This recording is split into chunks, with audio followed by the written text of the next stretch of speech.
दोस्तों अभी हम लोग आ चुके हैं बिल्कुल हमारे नॉर्मल स्क्रीन के ऊपर। एंड दोस्तों यस्टरडे मैं कल के दिन की यहाँ पे बात कर रहा हूँ। एक बहुत ही इम्पोर्टेंट यहाँ पे अनाउंसमेंट, बहुत ही इम्पोर्टेंट बयान हम लोगों को यहाँ पे हमारी जो फिनेंस मिनिस्टर है निर्मला सीतारमन जी, उनके द्वारा हम लोग को देखने को यहाँ पे मिला है। प्लस उन्होंने कुछ बातें अपनी स्पीच में ऐसी रखी है जो कि हम लोग ज़रूर कह सकते कि इंडियन मार्केट के लिए आने वाले समय के लिए, लॉन्ग टर्म के लिए फ़ायदेमंद भी साबित यहाँ पे हो सकती है। तो बेसिकली हर कोई यहाँ पे यही सोचेगा, सर सरकार में जो व्यक्ति रहता है वो थोड़ी ना बुरी बातें करेगा, वो तो अच्छी ही करेगा। पर दोस्तों ऐसी बात नहीं है। अगर न्यूट्रल रह के भी अगर मैं कुछ बातें यहाँ पे आपके सामने रख दूँ तो जेन्यूनली यहाँ पे कुछ ऐसी चीज़ें पहले भी बोली गई थी एंड उसके बाद उसका एग्जीक्यूशन हम लोग को होते हुए देखने को यहाँ पे मिला था। सो डेफिनेटली आने वाले समय में भी ऐसी कुछ चीज़ें यहाँ पे हो सकती है। सो चलिए आ जाते हैं एग्जैक्टली क्या क्या चीज़ें उन्होंने यहाँ पे बोली है एंड कहाँ पे बोली है। तो वो सारी चीज़ें मैं आप लोगों के सामने यहाँ पे रखना चाहूँगा। तो सबसे पहले फाइनेंस मिनिस्टर निर्मला सीतारमन जी ने तो यहाँ पे सबसे पहले इंपॉर्टेंट पॉइंट यहाँ पे बोला है कि आप सभी लोगों को पता है कि दुनिया भर में हम लोगों को यहाँ पे तकलीफ़ें देखने को मिल रही है, ग्लोबल हेडवाइंड्स की अगर हम लोग बात करें। बट स्टिल उसके बावजूद इंडियन इकोनॉमी का जो परफॉर्मेंस है इस फाइनेंशियल ईयर की ही बात करें तो उन्होंने बताया कि 7% की ग्रोथ, या फिर आप बोल सकते हैं जीडीपी हमारा 7% के करीब देखने को यहाँ पे मिल सकता है। अगर हम लोग यही प्रेडिक्शन अगर बाकी डेटा के हिसाब से देखें, जैसे कि अगर हम लोग लेटेस्ट 2022 के हिसाब से बात करें तो आईएमएफ ने जो डेटा रिलीज़ किया था, इंडिया का जो जीडीपी है उन्होंने रिड्यूस किया था थोड़ा सा, 7 के ऊपर ही चल रहा था। बट अभी उन्होंने बोला 6.8%। बट स्टिल अगर इंडिया की फाइनेंस मिनिस्ट्री की अगर हम लोग बात करें तो वो अभी भी कॉन्फिडेंट है कि इंडिया इसी साल पूरा जीडीपी का अगर हम लोग बात करें तो 7% तक हम लोग ग्रो होते हुए देखने को यहाँ पे मिल सकते हैं। अभी ये वक्त ही बताएगा क्या हम लोग 7% अचीव कर पाएंगे या नहीं कर पाएंगे, क्योंकि आप सब लोगों को पता है अभी भी 23 खत्म होने के लिए बहुत समय बाकी है। अगर कुछ यहाँ पे बहुत नेगेटिव खबरें यहाँ पे आ गई तो ये सारी चीज़ें बदल भी जाती, ये भी आप लोगों को पता होना चाहिए। सो दोस्तों जैसे मैंने आप लोगों को बोला, ये सारी बातें जो निर्मला सीतारमन जी ने यहाँ पे बोली है 7% ग्रो होगा इसी फाइनेंशियल ईयर में। सो ये कब उन्होंने बोली है तो अब जैसे मैंने आप लोगों को बताया कि सैटरडे कल के दिन की अगर हम लोग बात करें, जो आईएमएफसी की जो बैठक थी, international monetary and financial committee की अगर हम लोग बात करें तो उन्होंने उसमें यहाँ पे ये सारी बातें यहाँ पे सामने रखी थी। प्लस उसी के साथ साथ अभी कुछ उन्होंने बहुत ही इंपॉर्टेंट पॉइंट्स बोले। जैसे कि अगर हम लोग बात करें तो उन्होंने यहाँ पे बताया कि यहाँ पे आने वाले समय में यहाँ पे अगर हम लोग बात करें जो सरकार है वो यहाँ पे कुछ ऐसे डोमेस्टिक पॉलिसी की अगर हम लोग बात करें यहाँ पे हम लोग को लाते हुए देखने को यहाँ पे मिलने वाली है, जिसके चलते और भी यहाँ पे इंडियन इकोनॉमी को हम लोग को यहाँ पे बूस्ट मिलते हुए देखने को यहाँ पे मिलने वाला है। नो डाउट ऑलरेडी यहाँ पे उन्होंने अलग अलग लेवल की डोमेस्टिक पॉलिसीज यहाँ पे लाई थी, बट ये और भी बेटर वो यहाँ पे करने वाले हैं। उसी के साथ साथ जो स्ट्रक्चरल रिफॉर्म भी रहते हैं, जो मेजर फोकस मतलब जो की स्ट्रक्चरल रिफॉर्म्स रहते हैं जो इकोनॉमी को बूस्ट करके, उसके ऊपर भी सरकार यहाँ पे काम करते हुए देखने को मिल रही है। ये भी कुछ इंपॉर्टेंट हाईलाइटेड पॉइंट्स उन्होंने अपने यहाँ पे स्पीच में यहाँ पे बोले थे। प्लस उन्होंने यहाँ पे कुछ और भी पॉइंट्स यहाँ पे हाईलाइट किए, जैसे कि अगर देखा गया तो पूरी दुनिया आप सभी लोगों को पता है इन्वेस्टमेंट के लिए अवेलेबल है। आप भी चाहो तो किसी भी कंट्री में यहाँ पे चाहो तो इन्वेस्ट यहाँ पे कर सकते हो। एंड वैसे अगर देखा गया तो यहाँ पे ऐसे बहुत सारे फॉरेन इन्वेस्टर हैं जिनका फोकस अगर अभी देखा गया तो यहाँ पे इंडिया के ऊपर ही देखने को यहाँ पे मिल रहा है। इसके पीछे का रीज़न बहुत ही क्लियर देखने को मिल रहा है, क्योंकि आप सभी लोगों को पता है दुनिया भर में अगर देखा गया तो हम लोग को बादल देखने को यहाँ पे मिल रही है। जो आउटलुक की अगर हम लोग बात करें तो डाउनसाइड रिस्क की बात हम लोग को देखने को यहाँ पे मिल रही है। मेजर इकोनॉमीज में स्लो डाउन देखने को यहाँ पे मिल रहा है। उसी के साथ साथ क्रॉस बॉर्डर इफेक्ट्स की अगर हम लोग बात करें, just because of geopolitical situation and inflation का प्रेशर, इन सभी चीज़ों को अगर हम लोग जोड़ कर देख ले तो इसमें ऑब्वियसली वो दूसरे कंट्री को ऐसा नीचा नहीं दिखा सकती, बट उन्होंने बात की है इंडिया से ही रिलेटेड कि इन सभी सिचुएशन को अगर हम लोग जोड़ कर देख ले, स्टिल इंडिया का जो परफॉर्मेंस है वो बाकी कंट्री से कई हद तक बेटर ही नज़र यहाँ पे आ रहा है, और ये हर किसी को यहाँ पे पता है। सो ये सारे पॉइंट्स उन्होंने यहाँ पे बताए हैं जिसके चलते क्यों इंडियन मार्केट अच्छा यहाँ पे कर सकता है। एंड सबसे मेन इंपॉर्टेंट पॉइंट उन्होंने यहाँ पे बताया कि इंडिया इतना आगे क्यों फटाफट ग्रो होते हुए देखने को मिल रहा है, तो उसके चलते का एक सबसे बड़ा ड्रास्टिक चेंज जो हम लोगों को देखने को यहाँ पे मिल चुका है।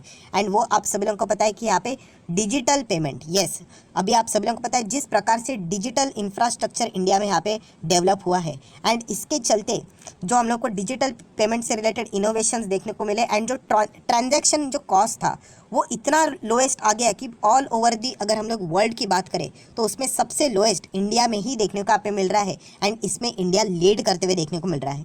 तो ये पॉसिबल क्यों हुआ, तो क्यों क्योंकि यहाँ पे कुछ ऐसी चीज़ें हम लोग को देखने को मिली जो सरकार ने इसके पहले डिसीजन लिए थे, उसका फ़ायदा यहाँ पे मिला है। एंड ऐसे ही मल्टीपल डिसीजन सरकार एंड आने वाले समय में यहाँ पे ऐसे लेने वाले अलग अलग रिफॉर्म्स वो सामने यहाँ पे लाने वाले हैं। जैसे कि अगर कुछ एग्जाम्पल मैं आप लोगों के सामने रख दूँ, जैसे कि बेटर एग्जाम्पल है यूपीआई। यूपीआई कितना बड़ा गेम चेंजर साबित हुआ है, हर किसी को यहाँ पे पता है।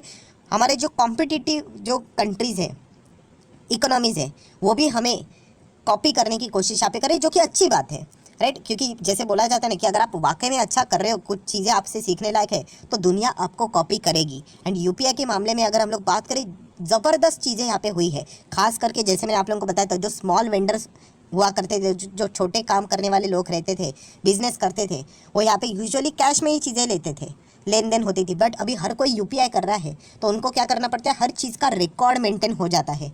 सो आईटीआर भी फाइलिंग यहाँ पे हो जाती है, तो डेटा ट्रांसपेरेंसी बढ़ती जा रही। जितना आप डिजिटल पेमेंट की ओर बढ़ते जाओगे, ट्रांसपेरेंसी बढ़ेगी, राइट। सो ये सारी चीज़ें हम लोगों को छोटे छोटे पैमाने के ऊपर देखने को मिले। नो डाउट बड़े पैमाने के ऊपर और भी काम करना, मतलब एग्रेसिवली काम करना अभी भी चाहिए सरकार ने। छोटे लेवल पे पर तो डेफिनेटली उन्होंने अच्छा काम यहाँ पे किया है। प्लस अगर देखा गया तो यहाँ पे पीएलआई स्कीम तो बहुत बड़ा गेम चेंजर हम लोग को साबित होते हुए देखने को मिल रहा है। हर एक सेक्टर यहाँ पे इसके चलते, मतलब देखा गया तो हर एक सेक्टर जो बहुत ही एग्रेसिवली अच्छा काम कर रहा है, वहाँ पे हम लोग को पीएलआई स्कीम का फ़ायदा मिलते हुए देखने को मिला है। एंड इसके चलते एक्सपोर्ट भी बहुत ही अच्छी तरीके से चीज़ें होते हुए देखने को यहाँ पे मिली है। आप सब लोगों को पता है हमारा ट्रेड डेफिसिट बहुत ज़्यादा है, एंड उसको कम करना है तो इंडिया को इंपोर्ट तो कम करवाना ही पड़ेगा, बट एक्सपोर्ट भी बढ़ाना पड़ेगा। तब दो तरफा ये लड़ाई होगी, तब जाके ये सारी चीज़ें स्टेबलाइज हो जाएगी। सो इसके ऊपर भी ऑलरेडी आप सब लोगों को पता है 12 से 14 सेक्टर पीएलआई स्कीम के अंडर, पहले शुरुआत में 12 ही थे, बाद में 2-3 और जोड़ दिए गए। सो ऐसे और भी अलग अलग सेक्टर्स को पीएलआई स्कीम में यहाँ पे जोड़ा जा सकता है, जिसके चलते आने वाले समय में बिजनेसेस को बहुत अच्छा खासा फायदा होगा, जिसके चलते वो अच्छी सर्विसेज भी यहाँ पे दे पाएंगे। एंड ऐसे ही डिसीजंस कुछ सरकार ने लिए थे, जैसे कि नेशनल लॉजिस्टिक पॉलिसी का अभी हम लोग को लॉन्चिंग देखने को मिला था। तो आने वाले समय में पूरा जो सिस्टम है उसको और भी इफ़िशियंसी के साथ यहाँ पे हम लोग को भागते हुए देखने को यहाँ पे मिलने वाला है। प्लस 5G की अगर हम लोग बात करें तो 5G टेक्नोलॉजी भी आते हुए देखने को मिल रही है। हाल ही में मैंने वीडियो भी बनाया था, आप सभी लोगों को पता है कि सरकार ने सीधी सीधी बात यहाँ पे कर दी है कि जो मोबाइल फ़ोन बनाने वाली कंपनी है उनको बोल दिया कि आप 4G वाले फ़ोन अभी नए मैन्युफैक्चरिंग नहीं करोगे, जो भी फ़ोन्स रहेंगे वो 5G वाले ही लाओ। सो इसके चलते क्या हो जाएगा, सारी चीज़ें हम लोग को फटाफट यहाँ पे होते हुए देखने को यहाँ पे मिलने वाली है। एंड जो उसका आउटकम रहेगा वो एंटायर इंडियन इकोनॉमी के ऊपर हम लोग को यहाँ पे देखने को यहाँ पे मिल जाएगा। क्योंकि अगर यहाँ पे देखा गया तो IMF की भी जो अलग अलग रिपोर्ट आई थी, MD जो थे उन्होंने भी बोला था कि इंडिया आने वाले समय में पूरे दुनिया के लिए एक बहुत ही बड़ा एग्जाम्पल सेट यहाँ पे होने वाला है। प्लस उसी के साथ साथ वही IMF की अगर मैं रिपोर्ट की यहाँ पे बात करूँ तो आप सभी लोगों को पता है कि इंडिया ने हाल ही में ही यहाँ पे, मतलब जो 5वीं नंबर का जो पोजीशन है उसको यहाँ पे हम लोगों ने यहाँ पे कैप्चर किया। यूके को हम लोगों ने बेसिकली पीछे छोड़ दिया यहाँ पे। एंड आने वाले समय में इंडिया 3rd नंबर पे भी जाने वाला है। हालांकि यहाँ पे नॉर्मली देखा गया तो उसके लिए 2030 का टाइम लगेगा, बट यहाँ पे अगर देखा गया तो IMF का ये भी कहना है कि India to become world third largest economy by financial year 28। सो हम लोग ज़रूर कह सकते हैं टाइम से पहले 30 के पहले ही 28, मतलब 2 साल पहले हम लोग ये टारगेट को अचीव यहाँ पे कर सकते हैं। एंड क्या ये वाकई में प्रैक्टिकली पॉसिबल है? तो यस दोस्तों, क्योंकि इंडिया 5th लार्जेस्ट इकोनॉमी बनेगी ये तो तय था, बट बताया जा रहा था 2025 तक का टाइम लगेगा। आज क्या चल रहा है 2022, तो हम लोग 3 साल पहले ही यहाँ पे इस टारगेट को यहाँ पे अचीव कर चुके हैं, राइट। नो डाउट यूके में भी बहुत सारे दिक्कतें देखने को मिल रही, वहाँ से भी हम लोग को थोड़ा सपोर्ट मिला वो नीचे आए करके, बट ओवरऑल अगर देखा गया तो ये सारी चीज़ें बताती है दोस्तों। अगेन क्या बात बताती है कि लॉन्ग टर्म के हिसाब से यहाँ पे 2028 2030, मतलब चलो आप लोग 10 साल का ही टाइम लेकर चलो। अगर आप एक लॉन्ग टर्म इन्वेस्टर हो एंड अगर आप 10 साल मार्केट में रेडी हो यहाँ पे इन्वेस्ट करने के लिए, एक्चुअल में मेंटली प्रिपेयर हो, तो आपको आने वाले समय में कमाल के रिटर्न्स यहाँ पे मिलने वाले हैं। बट प्रॉब्लम क्या होता है कि लोग 10 साल की तो बात तो करते हैं, कल जाके इन्वेस्ट करेंगे और 10 दिन भी नहीं होंगे तो चेक करेंगे पोर्टफोलियो कितना ग्रो हुआ। ऐसा अगर आप करते रहोगे तो फिर आप पैनिक होते रहोगे। कभी प्रॉपर्टी का वैल्यू रोज चेक किया है? गोल्ड का वैल्यू रोज चेक किया है? आपके घर में तो गोल्ड तो रहेगा ही, क्योंकि हर किसी इंडियन फैमिली की अगर हम लोग बात करें तो गोल्ड तो रहता ही है। ज्वेलरीज कभी देखा आपने कि कितना दाम हुआ है, कम हुआ है, ज़्यादा, अरे आज तो गोल्ड क्रैश हो गया, कुछ बेचने का सोचा है? प्रॉपर्टी का दाम कम हो गया, कोई बेचना का डर के मारे नहीं, तो स्टॉक्स क्यों? क्योंकि रोज देखते रहते हो। तो यही सबसे बड़ा आपका वीकनेस यहाँ पे बन चुका है। तो बस इतना ही कहना चाहूँगा दोस्तों, ये सारे रिपोर्टिंग्स को अगर हम लोग यहाँ पे जोड़ कर देख ले तो आने वाले समय में इंडियन मार्केट लॉन्ग टर्म के हिसाब से, अगेन कहना चाहूँगा दोस्तों, दो प्रकार के रिपोर्ट होते हैं, एक शॉर्ट टर्म रिपोर्ट होता है, एक लॉन्ग टर्म रिपोर्ट होता है। एंड मैं बहुत बहुत मतलब बोलते हैं ना, बहुत बार ये बोलकर थक चुका हूँ कि जो यूजुअली शॉर्ट टर्म रिपोर्ट होता है ना, वो थोड़ा सा नेगेटिव ही होता है, क्योंकि शॉर्ट टर्म में बहुत सारे प्रॉब्लम होते हैं ना। अभी कल जाकर कोई यहाँ पे रशिया यूक्रेन से रिलेटेड और एक बड़ी नेगेटिव न्यूज़ आ जाए, हो गया, फिर हम यहाँ पे जो भी खबरें आएगी शॉर्ट टर्म के हिसाब से वो नेगेटिव ही आती है। बट अगर आपका पिक्चर बड़ा है तो आपको लॉन्ग टर्म में फ़ायदा ही मिलेगा। बोलते हैं ना, स्टॉक मार्केट हमेशा लॉन्ग टर्म में ऊपर ही जाता है। सो आपको बड़ा पिक्चर देखना है एंड बड़ी होल्डिंग अगर आप करने के लिए रेडी हो, लॉन्ग टर्म के लिए होल्ड करने के लिए रेडी हो, मार्केट आपको अच्छा रिटर्न देगा ही देगा। शॉर्ट टर्म में जो लोग आए थे कोविड के चलते, लोग लिटरली उन्होंने कसम ही खा ली थी जब मार्केट गिरा तो सर वापस कभी बाजार में आएंगे ही नहीं।